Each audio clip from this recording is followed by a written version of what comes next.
అమర్నాథ్. ఈ పేరు తెలియని ఆంధ్రుడు ఉండడు. గత వైసీపీ హయాంలో పవన్ కళ్యాణ్ పై ఇష్టారీతిగా మాట్లాడిన వారిలో ఈయనొకరు.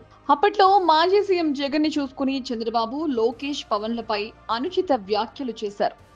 ఫలితంగా గత ఎన్నికల్లో గాజువాక అసెంబ్లీ నుంచి పోటీ చేసిన ఆయన టీడీపీ అభ్యర్థి పల్లా శ్రీనివాస్ చేతిలో ఘోర పరాభవాన్ని చవిచూశారు. రాష్ట్రంలోనే అత్యధిక ఓట్లతో ఓడిపోయిన నేతగా గుడివాడ అమర్నాథ్ రికార్డు సృష్టించారు.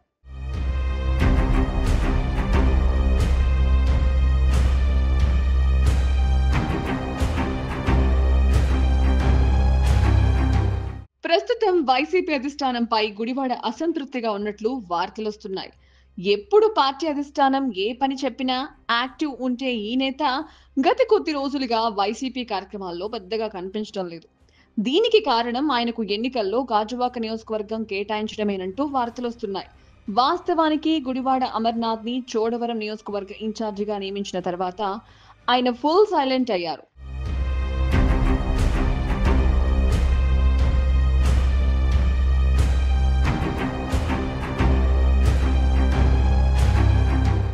గుడివాడ అమర్నాథ్ గత ఎన్నికల్లో ఘోర పరాజయం తర్వాత విశాఖ వైసీపీ క్యాడర్ ని సమన్వయపరుచుకునే పనిలో పడ్డారు. అయితే జగన్ తనకు విశాఖ నగర పరిధిలో ఏదో ఒక నియోజకవర్గాన్ని అప్పగిస్తారని గుడివాడ ఆశించారు. కానీ అందుకు భిన్నంగా చోడవరం బాధ్యతలిచ్చారు. అప్పటి వరకు అక్కడ బాధ్యతలు నిర్వహిస్తున్న కరణం ధర్మశ్రీకి అనకాపల్లి పార్లమెంట్ నియోజకవర్గ బాధ్యతలు కట్టబెట్టారు. అంతేకాదు విశాఖ జిల్లా వైసీపీ అధ్యక్షుడిగా ఉన్న గుడివాడ స్థానంలో కేకే రాజును నియమించారు. దీంతో గుడివాడ అమర్నాథ్ మరింత సైలెంట్ అయ్యారని పార్టీ వర్గాలు చెబుతున్నాయి. దీంతో జగన్ నిర్ణయాల పట్ల గుడివాడ అమర్నాథ్ తీవ్ర అసంతృప్తికి గురయ్యారని సమాచారం.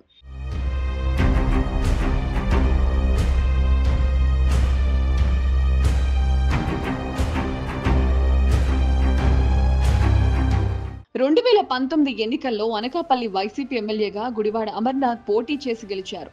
గత వైసీపీ హయాంలో మంత్రిగా ఉన్న అమర్నాథ్ ను అనకాపల్లి నుంచి తప్పించి చివరి నిమిషంలో గాజువాక టికెట్ ఇచ్చారు. ఈ నేపథ్యంలోనే కాపు సామాజిక వర్గం అధికంగా ఉండే భీమిలి నియోజకవర్గ ఇన్ఛార్జ్ బాధ్యతలు తనకు ఇవ్వాల్సిందిగా వైసీపీ అధిష్టానాన్ని గుడివాడ కోరినట్లు రాజకీయ వర్గాలు చెబుతున్నాయి.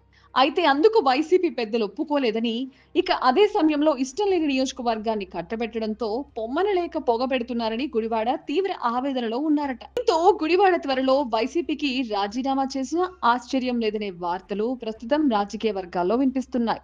మరి గుడివాడ అమర్నాథ్ తన రాజకీయ భవిష్యత్తుపై ఎలాంటి నిర్ణయం తీసుకుంటారో వేచి చూడాల్సిందే.